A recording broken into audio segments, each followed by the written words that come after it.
is purely. Okay, so I'm going to try to move over here so people who are online can see me better. All right, so you might think that I don't find any value, but in fact, I have made this statement regularly, and whenever I teach my comparative worldviews course, I point out that every worldview has some truth within it, some elements that are true to reality. And I'm going to continue that. I'm going to try to, okay, there we go.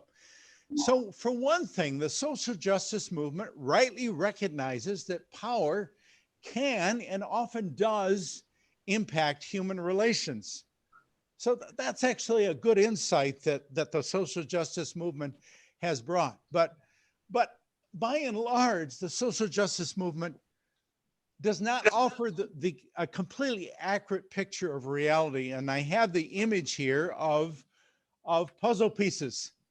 So several of the puzzle pieces in this pile, which are drawn from the social justice worldview, that is, pieces of truth drawn from that worldview, are in themselves true, but there's no way to put together the pieces so that you will have a coherent and beautiful narrative that accurately reflects the shape of reality. Now I'm getting a feedback, so let me know if that's bothering you. He's getting a feedback. Okay, it's bothering, so we'll see what's going on. I think they're still working, and I tell you, it's tough to work with this technology. It is tough. I've had my share of those in an online course on corruption that I've been teaching for the last 7 weeks. So let's move forward, and let me just mention briefly to you that this book, while not written by believers, is probably the best overall text that I know of to introduce you to the social justice movement and to the broader idea of critical theory. This is written for academics, and you will find this, I believe, very helpful if you want to go in depth on this topic. And of course, here's the terminology that we've been talking about, and there's no need to go back over that. Now, what I'm suggesting, first of all, by way of a problem, and I've already been saying this, so this is no surprise to you, but social justice movement and critical theory, which are very much overlapping efforts, is becoming a kind of religion.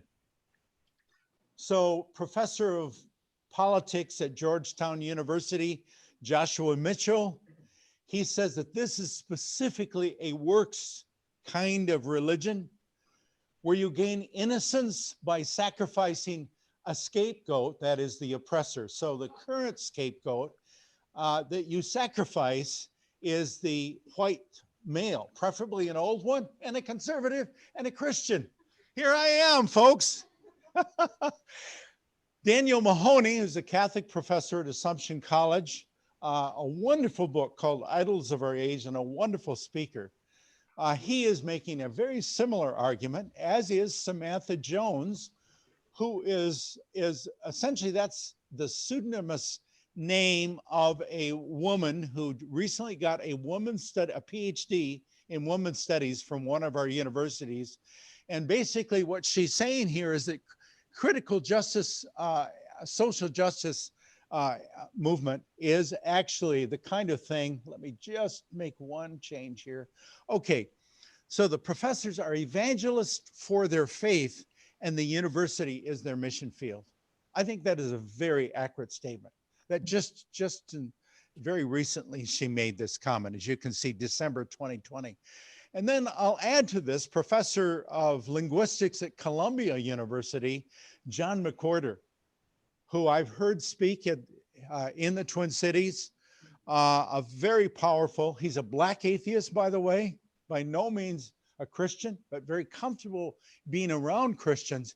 He is adamant that this is all a kind of religion. And why is this? Because first of all, it has a kind of all-encompassing perspective on reality. It has all the elements of a worldview. It relies on deep assumptions. It demands great allegiance. It defines a way of living. And furthermore, bullet point number 3, it insists on limiting science. And you will see, if you read the works of these people, and for example, this past week, I've read the 2 most popular works right now, White Fragility by Robin DiAngelo and How to Be an Anti-Racist by Ibram Kendi. It is shocking. One was, until very recently, a tenured professor. The other one is a high-flying, up-and-coming professor who has moved from institution to institution, 3 different institutions in the last 5 years. And any of you who are academics in the room, I'm looking at 2 of them, you know that means this guy is getting massive pay raises to move to the next institution. They use very little science, very, very, very little social science. So is it a Christian heresy? I would agree that it is, but it is a heresy that is determined to replace Christianity. So what are the problems for academia? We have to face this because we are a university church here. Point number 1, critical theory is being researched, taught, and promoted. Just as the women's studies professor said about what's happening in her field, this is happening throughout the social sciences and the humanities. It's being taught and promoted in our universities, including the University of Minnesota. I know a professor in one of our social science departments there who is a believer, who has to keep his mouth completely shut and has to be extremely careful because he knows that if he opens it too wide and says what he really thinks, he will be attacked. And he's not the only one. There are many professors at the University of Minnesota who just here who are struggling with this reality. So it is a kind of sanctioned dogma that squashes other ideas. And so, in other words, if you come to the university and you are offering an alternative viewpoint, you will be attacked by those who will tell you you have no right to communicate an alternate idea at the University of Minnesota. And I'm not exaggerating. This is the way it is in our universities today. We are in the midst of a shutdown of academic freedom in a way that is shocking, and I don't think I can exaggerate. Even Ibram Kendi, this professor who has written one of the 2 books I referred to, How to Be an Anti-Racist, in which I read this very last week, he admits himself that he's into a kind of coercive indoctrination. Now, there's nothing about this that is connected to the purposes of a university. Historically, a university was designed for the discovery and the production of knowledge. But now we are being transformed into institutions who are developing social activists. And so in a very real way, our academic institutions are becoming like churches. But they get the tax money and we don't, right? And I just heard a lecture by former Attorney General William Barr, who spoke just several days ago on this very issue. And he says, I see a constitutional crisis over this issue.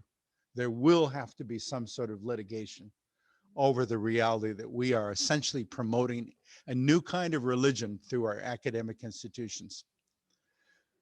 Number 5, I want to point out that this model of reality that social justice promotes is very simplistic. I think that should be very clear to you by now. And it offers a utopian model of reality. I want to say over and over and over again that a Christian faith pushes back against a utopian understanding of reality. We understand that the sin and the fall is very real, and it has real impacts for people. We reject utopian views. But number 6, the point of all this, in many respects, at a ground level, is that this will will lead to an inevitable decline in standards that will trickle through our society, so that racial and sexual gender equity will be promoted and will be prioritized over achievement. And I pointed out examples of that. We'll come back to that in just a few minutes. This is already beginning to affect faculty hiring. It's already getting into hiring in our schools. It's going to cut back. It's going to mean, as I already suggested, is being proposed in the state of California, a cutback on advanced courses, and you will eventually see a reduction of standards so that disparities are reduced. Tim Bentley, whom some of you know, just sent me an email in the last 24 hours affirming this very point and agreeing that this is a new kind of racism in the name of anti-racism. That's the shocking reality that we're dealing with here. So that everybody is going to suffer, but students who have historically struggled the most will only have less opportunities to achieve excellence. But that will have massive implications for our society. All right, so there are real problems for academia, but the problems for science and scientists are even, in some respects, greater. So I'm quoting the book Cynical Theories, which the cover of which I had up there earlier. The West has constructed the idea that rationality and science are good in order to perpetuate its own power.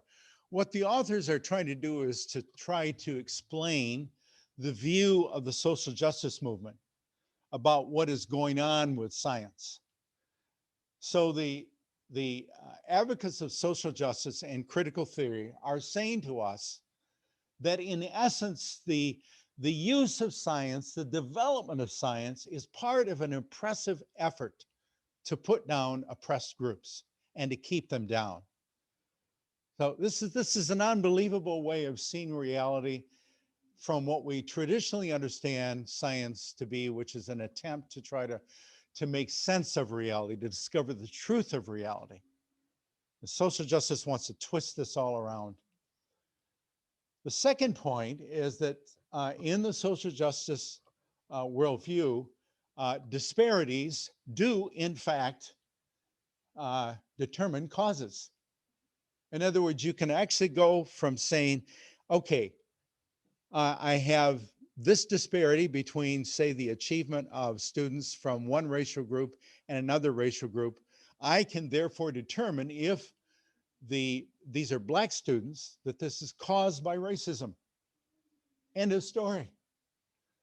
There is no good scientist on the face of this earth who will ever tell you, who will ever be able to look at you with a straight face and say that the fact of a disparity proves a cause. And yet you will find this throughout all of the text of these movements. To put this in more academic terms, correlation, in fact, says nothing about causation. Nothing whatsoever. And yet we are expected to embrace this. We're expected to absorb this. We're expected to buy this. We're expected to get on board with the great movement. You can see how concerned I am about this. And I encourage you to do no less than read this great scholar, a great economist now in his 90s, Thomas Sowell, who's written this marvelous book, Discrimination and Disparities. Now, this cover here is for the revised and enlarged edition from 2019. However, for the lucky winner this morning, I happen to have, what I do, I'm always buying stuff like this on Amazon because I really like to read. My wife would say that she's a book widow, and that's probably, you should really lament her struggle in life because she finds her husband reading all the time. But what I also do, because I like to read a lot, is I end up buying multiple copies of the same book. Well, what I happen to do after having purchased the revised and enlarged edition, which I'm not going to give to anybody here, I also happen to buy the unenlarged edition, which was published a year before in 2018. So some lucky winner here, I don't know how to determine winner, can have this book today. If you can make a good argument that you're going to put this to good use, you can have a copy of Thomas Sowell's Discrimination and Disparities. Okay, well worth reading. So the third point, and this is they're talking about science here because we have people who are scientists and because we are close to an academic institution. Yes, yes, yes. Okay, from chat, okay. You want to have them call it out?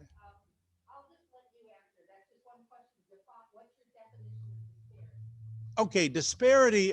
Disparity is simply some kind of defined difference between two realities or two groups of people. So to put it very simply, if a fourth grader who is white on average in Minnesota has a certain, let's say, score of 100 on their average score as white fourth graders, and the average black fourth grader has an average score of, let's say, 85, the difference between 100 and 85 is simply called a disparity.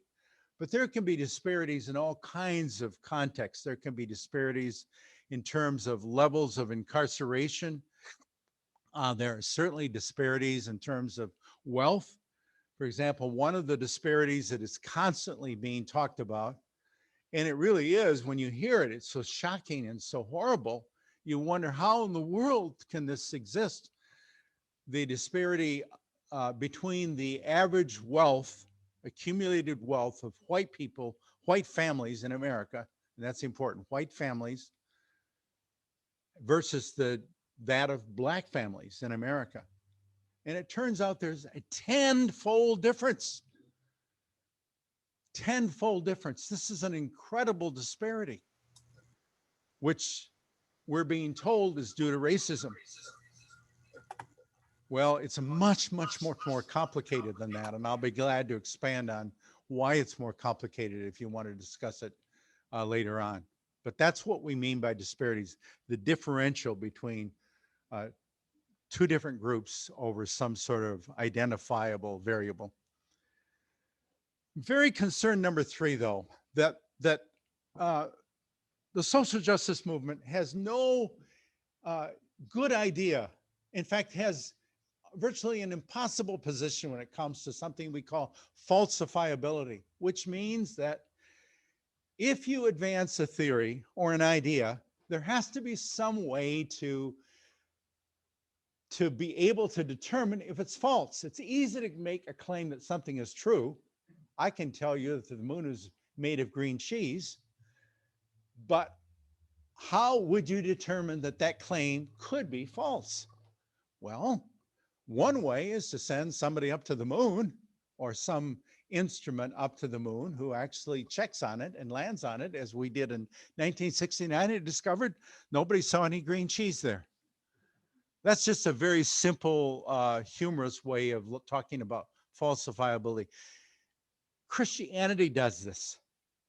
Paul the apostle said in 1 Corinthians 15, if Christ is not resurrected from the dead, if he didn't really resurrect, we're simply wasting our time. We're following a myth. So Christianity itself has built into it the ability to falsify it. In other words, to determine if it's true or false. Social justice critical theory refuses to do this. It will not provide you any way to prove whether these people are wrong or right. Yes, another question. Okay, sure. Okay, I'll listen. Do we have somebody speaking here? Okay.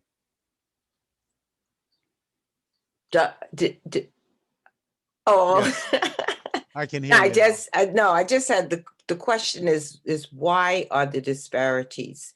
And until that is clearly known and acknowledged, it's very hard to move on.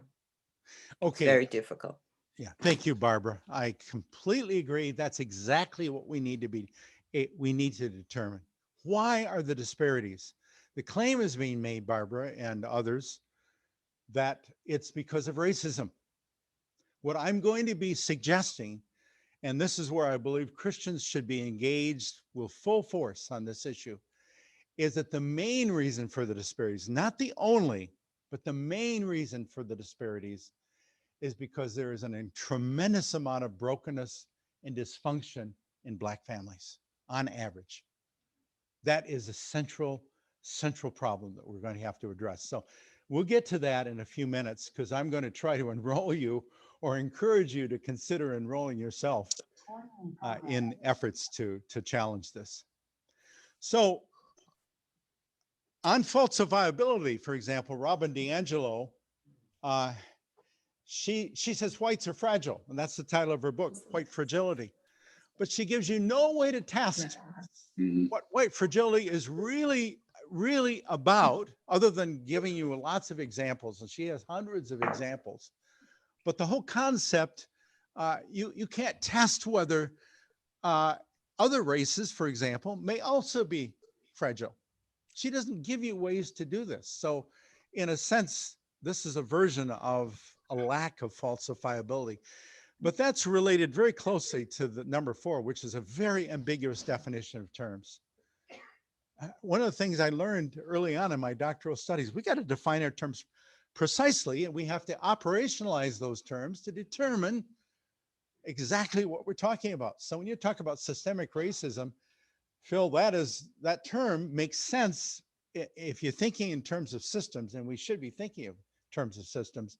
But actually, how do you operationalize that? How do you actually tear that apart and say, let's test that claim? How do you do that? Well, it turns out that when you look at the definitions of systemic racism, they are very vague and they're very ambiguous. They're not well defined. You wouldn't be able to really carry on a meaningful research program in general with the way these terms are defined. Number 5, I suggest there is a failure of research methods, claims, and treatments. So let me talk here about the anti-racism and related training that as I'm suggesting, and as the research does show, this is something where we have real research conclusions. We're able to go in and say, what are your attitudes about this and this group before you have diversity training? And diversity training is all the rage.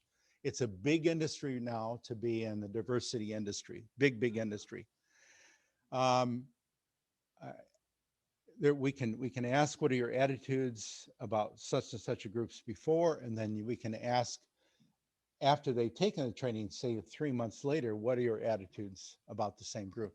That's a way you can actually test it. And what the research continually shows is that after you take this training, intergroup relations either fail to improve or they become worse. They become worse. In other words, these things are failures on steroids. And then the anti-scientific claims made, such as the one that the Oregon Department of Education says that the concept of mathematics being purely objective is unequivocally false. Do you realize what they're saying? This is the Department of Education in Oregon. What they mean is 2 + 2 is not necessarily 4. That is a subjective conclusion that white people imposed on the rest of reality. Now, some of this is so easy to pick off that you could be standing up here and you would be saying exactly what I'm saying.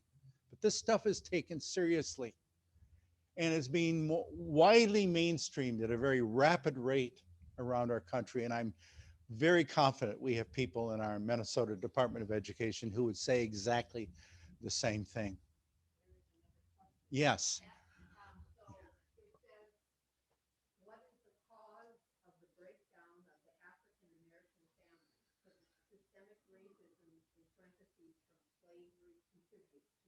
Okay, so that's a very good question. I'd like to, if I can, I'd like to address that question as a very, very good question. What is the cause of the breakdown of the African American family? I'd like to address that, but would you give me a little time to get through some of these slides, and we'll deal with this though. So I promise you that we'll come to this because it's a very important question, and I thank you for raising it.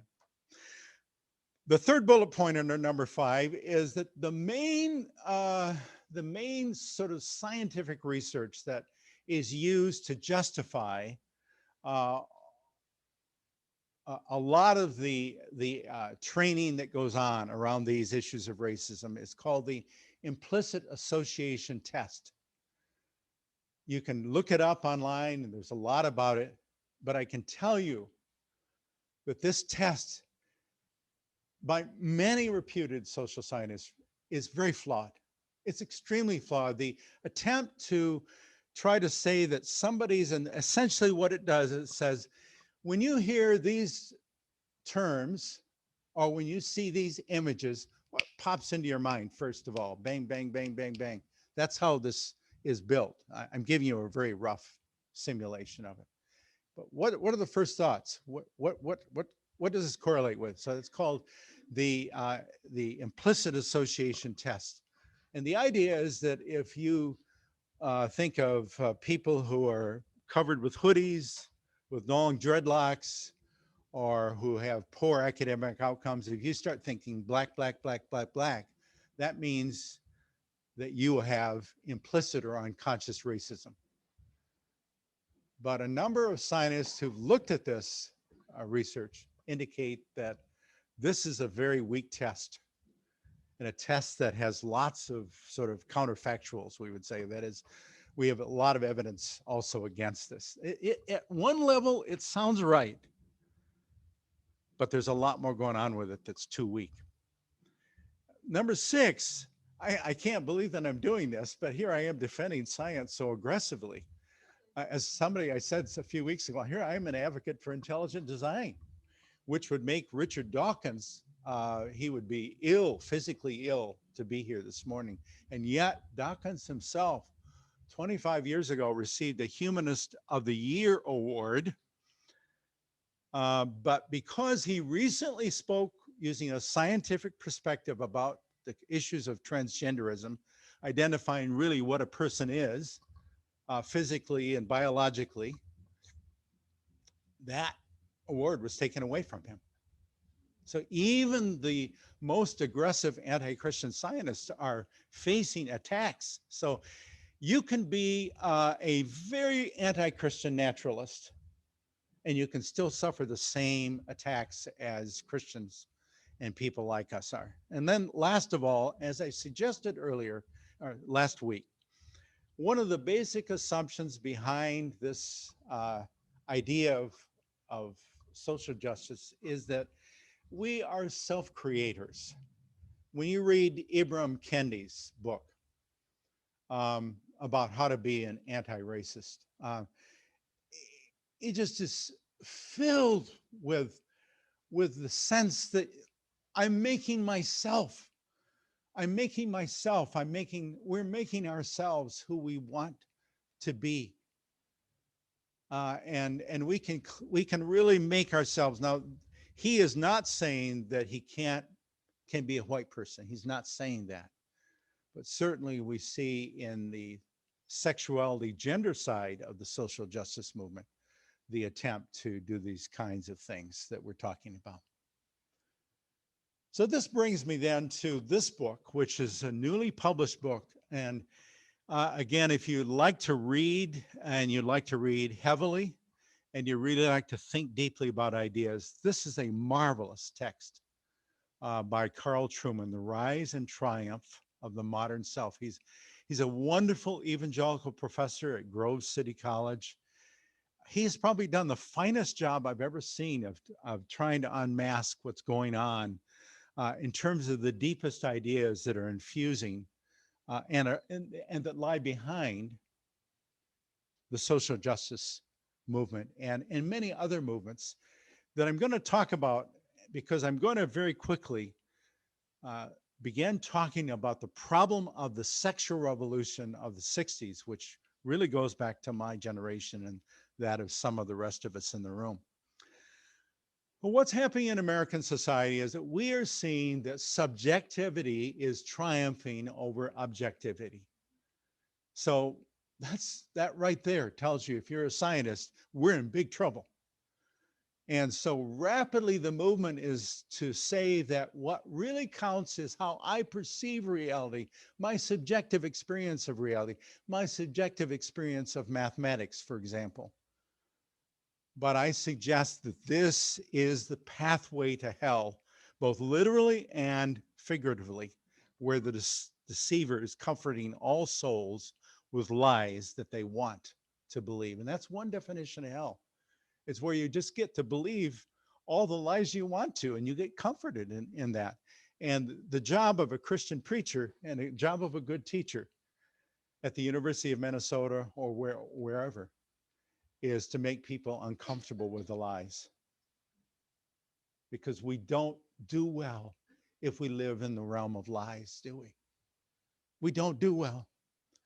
Number two, what's happening in America because of this is that we're becoming a hyper-racialistic society that will lead to immense social division. I work in international education. I work in international ministry. I train international students from around the world to be redemptive change agents in their home societies. And I can tell you that every single society which emphasizes the reality of groups and group rights over against other groups leads to more disharmony, more fighting, more misery. And this just goes on and on and on. And then you have the cycles of retribution.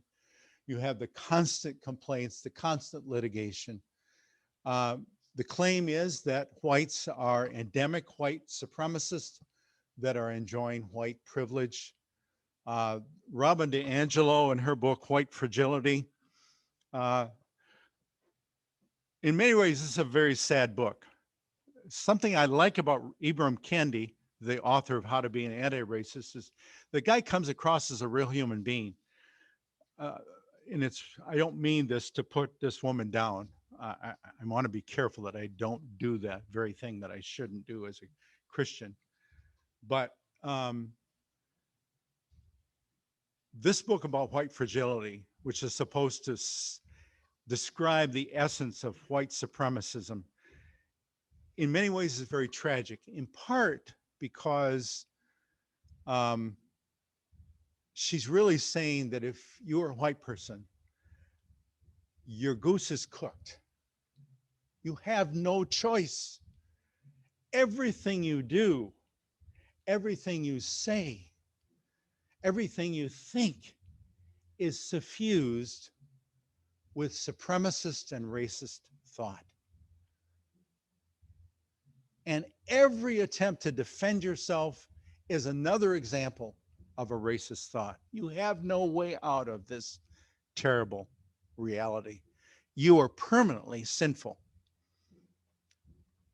So in this hyper-racialistic society that we're becoming, there is a number 3 in terms of bullet points. We are moving rapidly towards a kind of society-wide mobilization. Now, what I want, it's a society-wide mobilization around anti-racism. And I'm going to tell you in a few minutes, I think we need to mobilize around a different vision. And we need to mobilize around a vision of seeing that our Black neighbors and everyone else flourish in America. And that will demand that we put the brakes on and we reverse the sexual revolution of the 1960s. And what I'll be talking about in just a very few minutes won't be easy. It's going to be the toughest fight of our lives, but we have no choice. So point number 3 in the slide, this indoctrination and advocacy is happening in all of our institutions. You know all this already. And finally, we are number 4, we're valorizing victimhood. Each of these we could spend a whole hour on. The valorization of victimhood is, as we suggested recently, I think it was last week, maybe it was 2 weeks ago. But the valorization of victimhood is incredibly tragic. It takes away people's sense of agency, that they can make a difference in their lives, in their neighbors' lives, in their neighborhoods, in their cities, their communities. And I encourage you, if you don't know the literature on this, to read the Christian book, When Helping Hurts, that was primarily written for an international context. But it shows that you can try to alleviate poverty, and if you do it wrong, you will hurt people terribly. And I think that's what's going on with the whole anti-racist and social justice movement that we have today.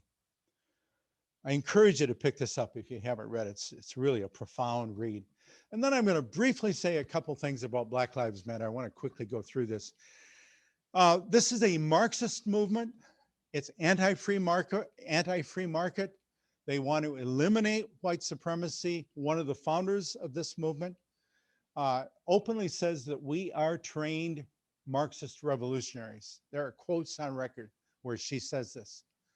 They want us to live with this kind of constant struggle. In other words, justice for George Floyd has only just begun, and you hear that all the time. But there's no real commitment to improving Black lives. And so I don't even want to use the term Black Lives Matter. I basically don't ever use it. What I'm saying is Black lives flourish. And furthermore, I want to see all lives flourish. That's the Christian commitment. The Christian commitment is not to matter, it's to flourishing. But number 4, while they have scrubbed their current website of this, about 4 years ago, I remember going to the Black Lives Matter, 5 years ago, Black Lives Matter website. Right there in the front, it said very clearly, we are going to destroy the heteronormative family. Heteronormative refers to the idea that only men and women can make true families.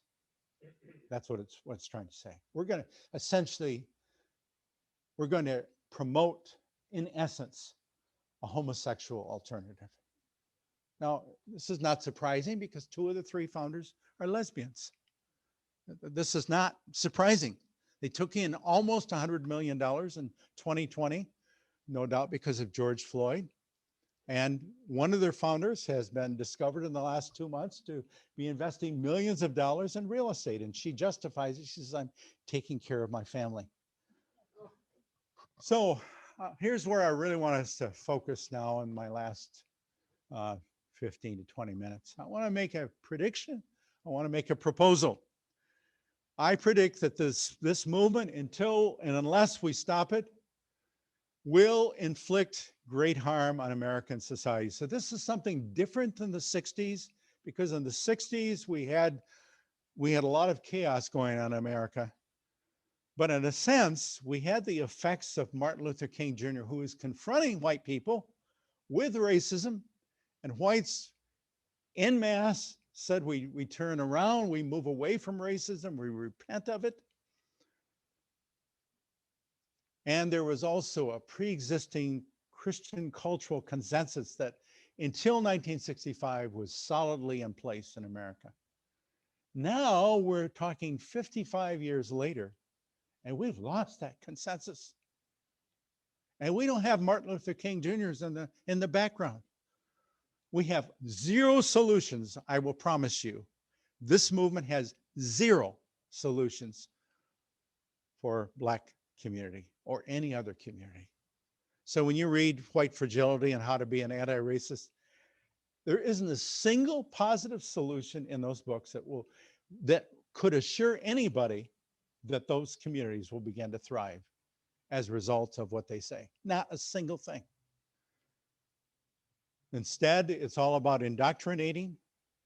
And as one writer pointed out recently, and this is where we're going with our schools, it's going to become mandatory, as I know somebody in this room, her husband has been told that he has to go through mandatory critical race theory training, or his job will be maybe in question.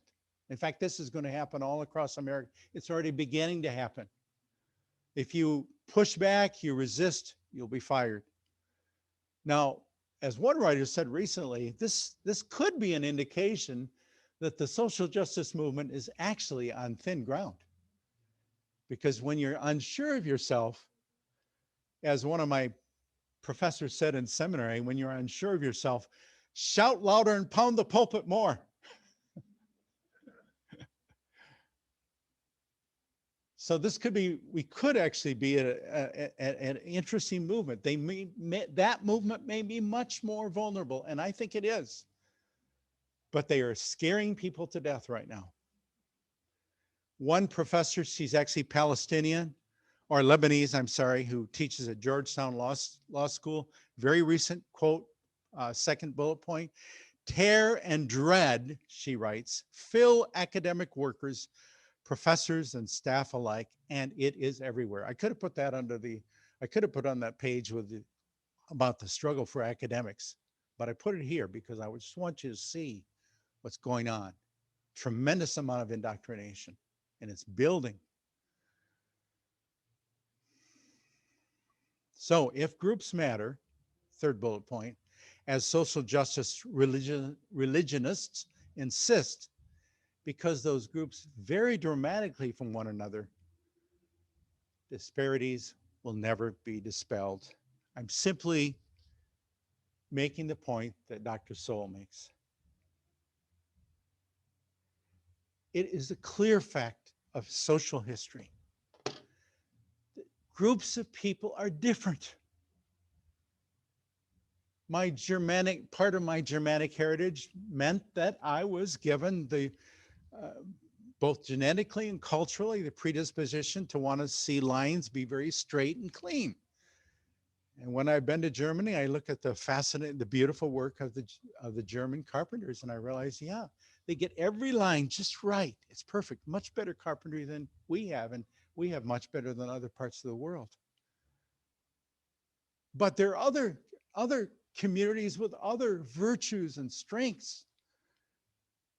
In other words, the focus on groups, as long as we stay focused on groups, which is where they want us to, in fact, disparities will never, ever be dispelled. We'll live with all kinds of disparities to the last human being is on this earth. So here's my proposal, and this is what I think is so powerful, that we as Christians can bring redemptive hope to communities that are suffering. We must restore the primacy of marriage in Black and other communities through the application of biblical teaching about marriage and sexuality. That, I contend, will turn around the reality for the Black community and for other communities more than anything we could ever do. So yes, bullet point number one, I want us to be known as people who fearlessly speak the truth. And as you do, and as you do this kind of thing, you will be called racist. You'll be called terrible things. But what did Jesus tell us we should expect? I don't understand why we shouldn't expect anything but what Jesus says. You will be reviled. You'll be rejected. You'll be accused of all kinds of things. But does that mean that's going to stop us from loving our neighbors? And that's what I'm calling for here, is love for our Black neighbors and for our other neighbors as well. That's what we're talking about. And if I can help a marriage, and my wife and I have been actually involved with a marriage for several years. They're now living in another city, actually in Atlanta, but we met them here in the Twin Cities. They're a Black couple, struggling. When we met them, they were not married. They were living together. They had kids. They got married, struggling. I pray for them every single day. And when I can be in contact with one, either the husband or the wife, I'm there to counsel and encourage. I fight for marriages. I fought for a marriage, an international marriage, an African descendant a marriage involving people of African descent in another country. I fought for their marriage. I flew down to the country. I stayed in their home. I worked with them to help them as they literally, as I saw them shouting and yelling at each other. I said, you can't go on like this. And I'm not trying to draw attention to myself, but this is what we as Christians, we can do this. We can bring real healing and hope to the communities that we're living in, but we have a great challenge. And the great challenge is the second bullet point that I find tremendously challenging. And that's a sexual revolution that when many of us were teenagers and college students, was validated and it succeeded. And it is destroying weaker communities. And I'm calling us to be good Samaritans who fearlessly preach and practice the truth about healthy marriage and sexuality. So let me just say a couple things, and then I'm going to explain the proposal. The research shows that point number 2, I'm going to go right there, that single parenting and family fragmentation breeds all kinds of disasters. Massive number of social disasters. You can see it for yourself. And if you want to throw in the fact that there is 500% higher rate of abortion in the Black community over the white community, and if you agree based on some research that that leads to greater trauma, there you go. That's even further traumatized the Black community. Look at what happened. Essentially, the 3 Minneapolis residents who died in the last 48 hours of gunfire and another 12 who were injured in gunfire, I'm pretty highly confident, there may have been 1 or 2 that weren't, but I'm pretty confident almost all those victims are Black. This is not a way to live. There's no way to live with this kind of trauma day in and day out. So you see these Black pastors last night on the news who are trying to organize people to stand on the street corners to try to push back against the violence. And I thank God for their courage. Furthermore, the effort to promote rage and anger, that's so-called racism, that itself leads to great psychological problems. You can look at all the literature online. It's all there, well-documented social science. So here's a portrait and a diagram, you might say, of what I'm talking about. I call it convergent disparities.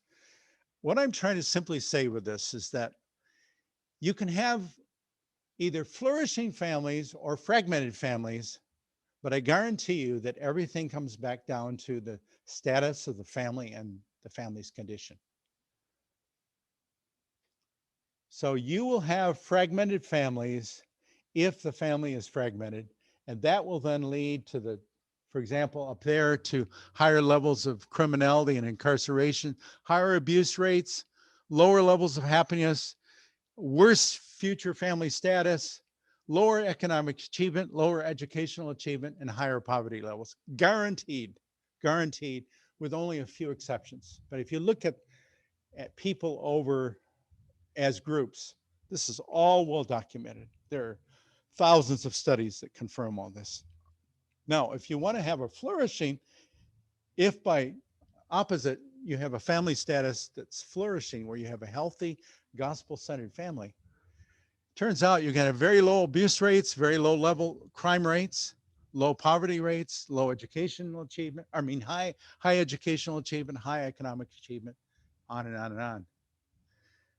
Which one do you want for your neighbors? Which one do I want for my Black and other neighbors in the Twin Cities and people around the world?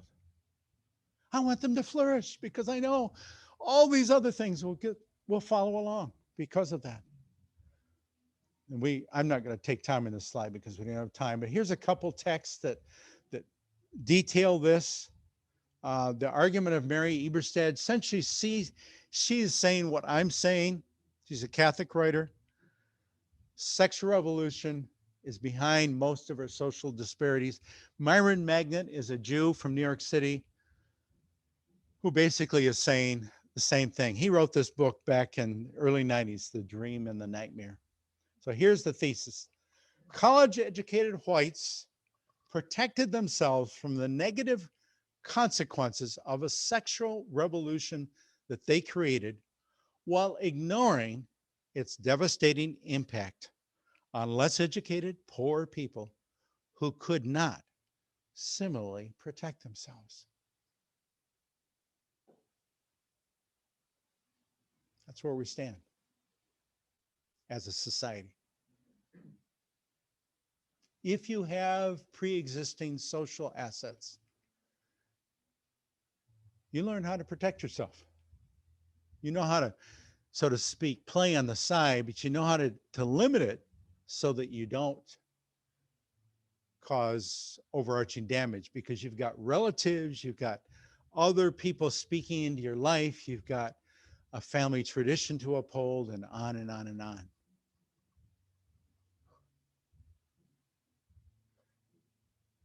But the very time that the sexual revolution was unleashed in America in the mid-60s, the Black community had very limited resources. They were far less protected. I'm not saying they weren't without resources. The Black church already existed.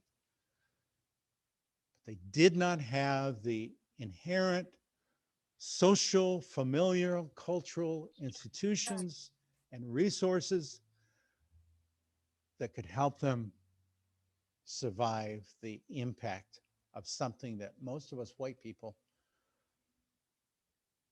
could protect ourselves from. So when I look at you, I know you're gospel followers, I'm sure, of this group here, and I thank God for that. So I'm not pointing the accusing finger at you, but in a sense, all of us who are white here, we basically just closed our eyes. Well, we didn't totally close our eyes. We did push back against the sexual revolution as much as we could. We tried to say to people that this is terrible. You should keep sex within marriage. We said things like that. There's no place for homosexuality, et cetera, et cetera. But we didn't realize at the time, I think, that this would lead to such massive and horrible breakdowns in weaker communities like the Black community. And so I'm asking us to step forward. I think we have no choice. Again, I've got quotes here from Charles Murray. He's got some very interesting things. I'm just going to pick out number 3. He's talking about the new upper class. And by the new upper class, he means a lot of people like us here. The new upper class still does a good job of practicing some of the virtues, but it no longer preaches them. You practice it, but you don't preach it. It's exactly the opposite of what Christians were originally accused of. We were accused of not practicing what we preach. There are vast numbers of wealthy, secular white people in the Twin Cities and around America who want the sexual revolution to go forward. They don't want it to stop. And the Twin Cities Pride Parade that's coming up will be one more illustration of that. But they know how to protect themselves when the going gets rough. They will not preach to their neighbors that this can destroy your life. Number 4, non-judgmentalism looks suspiciously like the new upper class keeping the good stuff to itself. It does not want to push its way of living onto the less fortunate, for who are they to say their way of living is really better? It's part of the terrible mix that we're facing here. Is it not only do we want to keep the good stuff for ourselves, and I'm using this argument rather loosely at this point, But we have been taught for the last 50 years that there's no superior culture. There is no superior way of living. And I can't tell other people how to live. If you go down to the Minnesota State Legislature, talk to our legislators, the vast majority of them would say, we shouldn't be telling people how to live. We can't set up laws. That is the way to hell. So here's the solution. There's got to be gospel healing of Black and other families. It's going to depend on truth and grace. And I want to help promote two-parent privilege. I want to promote a success strategy, which is finish high school, get a job, get married, have children, in that order. To go out on a public venue to say this, you will be attacked for blaming the victim. You'll be attacked for being racist. You'll be attacked for every possible thing. But as I said to you earlier, that just comes with our faith, doesn't it? Why would we want to do anything less than live out our faith fully? So I want to advocate, number 3, for policy changes to restrain family fragmentation and foster family health. But the main thing we're going to have to do is we're going to have to get involved with people's lives practically. Matthew 7:9-10. Which one of you, if his son asks him for bread, will give him a stone? Or if he asks for a fish, will give him a serpent? The social justice movement gives stones and serpents to people who are desperately pleading for bread and fish. And we can do that. So our implications, I'm almost finished. 1, let's lean into the kingdom. There's no other way I want to live the rest of my life. And I'm sure that's true for most of you. My friend I asked my highly educated African friend who drives Uber, not because he can't get a job, because he's Black. That's nothing to do with it. It's for a reason I'm not going to go into. He's a very successful Uber driver. Yeah, we walked together in my neighborhood the other day. I says, what do you think? He says, number 1, stop apologizing for being white. And number 2, befriend a Black person from a dysfunctional family. Wow. So obvious. Number 3, repent of the super spirituality that kept us out of the civil rights movement. And we have to admit that we evangelicals were not present in the civil rights movement. Most of us were not big enough to really be involved that much, but that's the history of evangelicals, not part of the civil rights movement. But it also is making us vulnerable to critical race theory and social justice religion. We need to be good Samaritans. Bullet point number 1, we know that the social justice movement makes a faulty diagnosis. Bullet point number 2, we confront the core problem, which is sin, and especially as it relates to marriage and family. We help people practically find biblical solutions.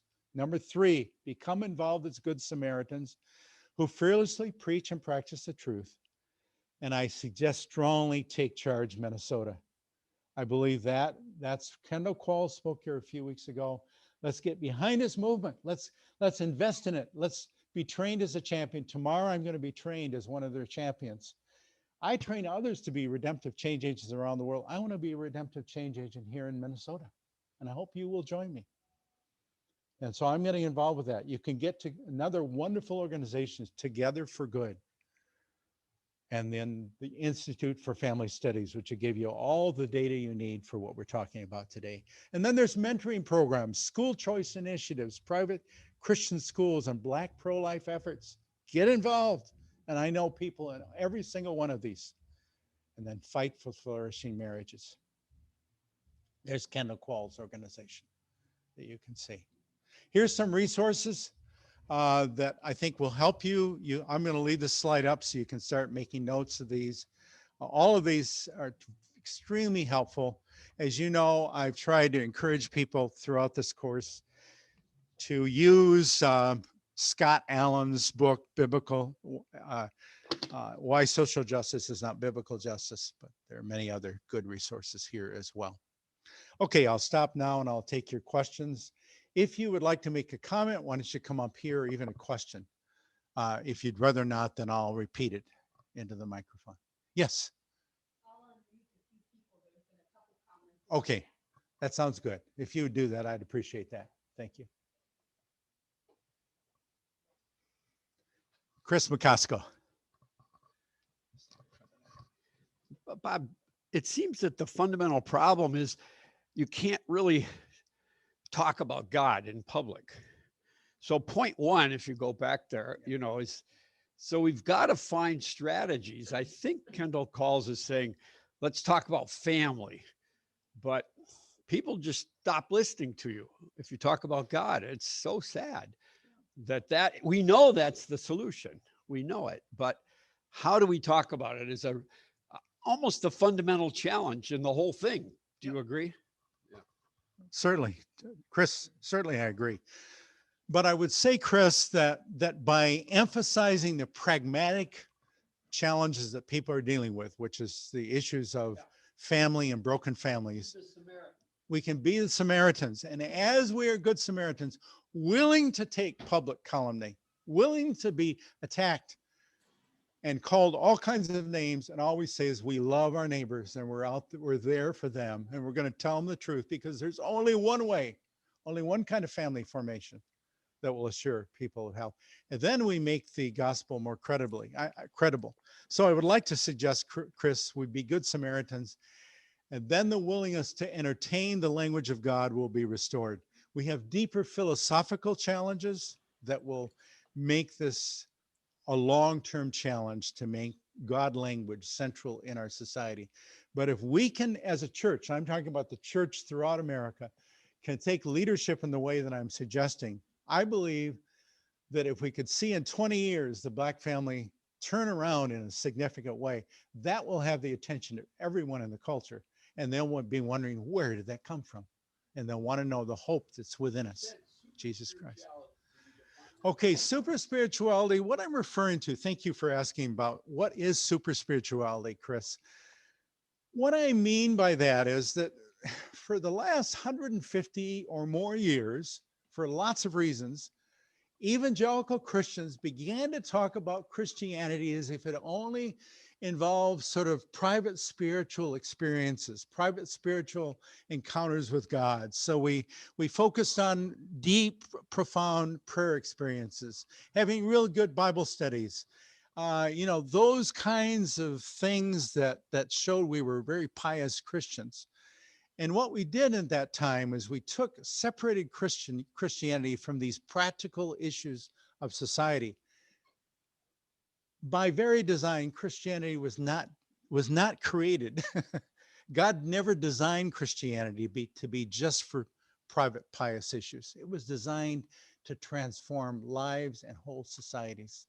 So we've got to turn this dial back, and we have to repent of our super spirituality. Yes. Okay, Barbara Federico, you're on. Yeah, thank you very much, Bob, and everybody who's there at the church there. I appreciate your presentation, but there are some things that are not exactly true of what you stated. And, truth, as you have stated there, not everything is agreed for by non-white or people of color. So for one statement I want to make is that whites as a whole are not thought of as a group by all people of color who are Christians, especially if they are Christians, but they're individuals responsible for their own thoughts and behavior. So the way you're grouping all people of color is not true, because we believe in everything that you say that's biblically correct. The problem is the use of these words and definitions, and people not really understanding them, instead of use of simple language if you're talking to people who are not academics. Okay, so Thank you. No, one more thing. Yeah, certainly. Individuals responsible for their own thoughts and behavior. So the way is to ask Christian believers. Many of these books, many of these theories that you're talking about, you're dealing with people who are not Christians. so they can think any which way they want to think. Your discussions need to be with Christian believers of color who believe and then you need to believe their experiences, because understanding that your experiences are not the same as people of color, Christian or non-Christian, and search the scriptures for how Jesus responded in the Bible concerning equality and justice, and believe and respond as Jesus did. That's all we're asking. What did Jesus feel? How did he respond? What did he say? What should we as Christians be doing? What the world, everybody should be doing, but understand that there are Christians of color who believe the same things scripturally and biblically, but the implications of it in society, we disagree in some things that you have said. Okay, well, thanks so much. And I really appreciate you emphasizing individual level responses. Absolutely. Thank you very much for that. And simply, I would agree with what you said. We need to follow Jesus. He said, go and sin no more. And we're going to have to bring that message, but we're going to have to bring it, I think, as individuals and as groups in a way that offers people real hope. We certainly want to listen to the experiences of other people, but as I've noted, those experiences are only subjective. And so I have my subjective experience, somebody else has theirs. Those have some value, but we need to really get down to the objective realities. And the way the social justice movement is going at this point, it's taking us away from the very things that you and I are both pleading for. So yes, one other thing, Bob, I agree very much. That slide that you had about the sexual revolution, and that did not start with people of color.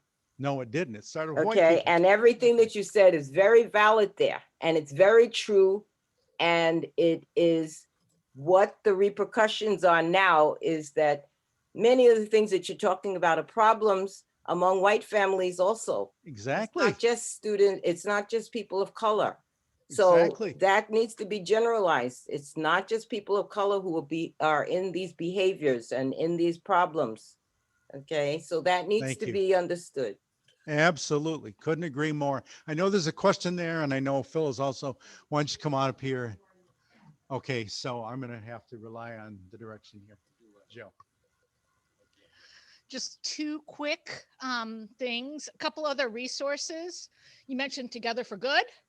That is an amazing organization. I know Maribel Sandberg, the founder of that. It keeps kids out of the foster system and comes alongside single moms to help keep their family together, and that's supporting. So it's an amazing organization. Second, another resource similar to When Helping Hurts is a documentary called Poverty Inc. Yes. It's out on some of the streaming services. I've not looked for it for a while. And I think this is all across the board, even within the Christian community, because I've been on the receiving end of generalizations from Black Christians that group all white people together. I've worked amidst that in the last 4 years and have been trying to sort it out, basically, and haven't been able to. So I found this very helpful. So glad. Thank you, Jill.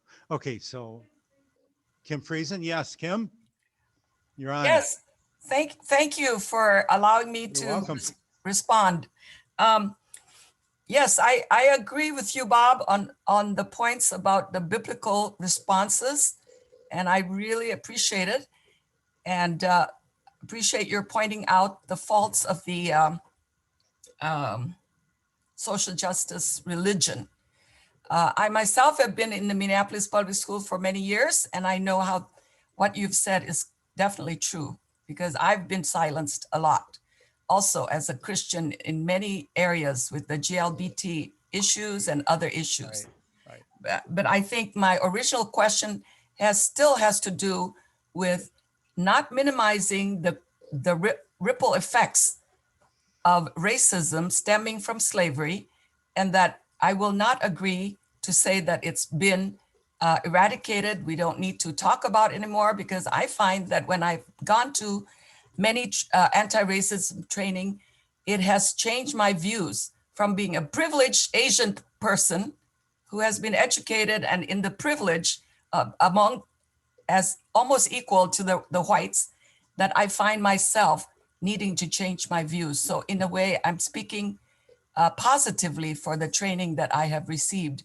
Now, as far as the bridging the gap of students that are, that there is disparity, I have to view it in the sense of a race. We can't have a race when the start line has white students in front and lagging behind a long ways are students of color or mainly our Black students. So how do we bring them up to be closer to the starting line in order to go for a race? You can't have a race and have people start at different parts of the start line. And so our job is to bring that disparity and not, blame the victim or because sometimes we can't see the water because we're fish and we can't see the water, and it's because of sin. And I include myself Right. in it. Right. So I'm not above everyone, but I truly agree with you on the solutions. And there are many, many organizations that we can be a part of. And the last thing is that I implore our white brothers and sisters to ally with the persons of color. And I implore the church to make it reflect the community so that we're not majority white and sprinkling of a few persons of color and say that we are a multi-ethnic church. That does not reflect what Revelation will look like. All I'm right. done. Thank you for my. Thank you. I think long this is the end of time, so I'm going to stop talking. Thank you so much, Kim. Well, thanks to Bob again, and Chris and I just had a little conference, and we're still we just dived into the water so far as next week is concerned. We felt there should be another extension here. I think we'll ask that the slides, that all Bob's slides from this period would you just be sent out to everybody, that you'll all get them. And next week we'll have some discussion topics. We'll have some discussion topics, and we'll break into small groups. We'll have some online groups and groups here. But if you want to sit around a table, well, you'll have to be here. And Chris, is there anything else I should add to that? Well, look for solutions. Yeah, and Everybody bring a solution. That's what we're going to talk about. okay, yeah, let's bring responses as to. And Kim already, Jill already suggested. Yeah. So, and so, all right. Well, I don't think we prayed at the beginning. So, dear Lord, thank you that we can meet together. Bible says that the Proverbs say the rich and poor meet together, and the Lord enlightens both their eyes. And when the races meet together and the enemies meet together, in your house, you enlighten everybody's eyes. So please help us to be part of that. And bless our time in worship together. And as we think about this for next week, in Jesus' name, amen.